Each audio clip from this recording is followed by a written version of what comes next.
Vítajte v spoločnosti Brain IT. Brain IT je spoločnosť, ktorá sa venuje softwarovému vývoju na mieru.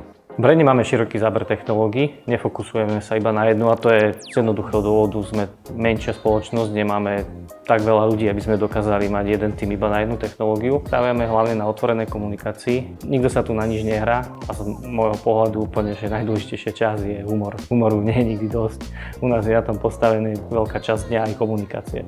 Brain IT sa spája s fakultou riadenia informatiky tým, že prakticky celé vedenie a zakladatelia spoločnosti sú absolventami fakulty riadenia informatiky, ako je prakticky 80% našich zamestnancov, čiže to prepojenie je naozaj intenzívne. Čo sa týka vzdelávania, prednášame na fakulte riadenia informatiky nejaké prednášky z praxe, ale tiež máme aj projekt v rámci projektovej výučby, kde vlastne máme ekosystém mobilných aplikácií, medzi ktoré patrí Letspresso, kde vlastne sa vytvára multiplatformová aplikácia s veľmi zaujímavou databázou na pozadí a spolupracujeme zároveň so strednou priemyselnou školou. Na nových kolegoch z Fričky si cením hlavne to široký záber. Pre mňa je veľkou výhodou to, že nemusím riešiť tie basic základné veci a ten človek, ktorý sem príde ako nový kolega, už niečo vie a ja si môžem povedať, že áno, má takéto znalosti, toto tam preberal, lebo sám si to pamätám zo školy a môžeme ísť teraz od tohoto ďalej.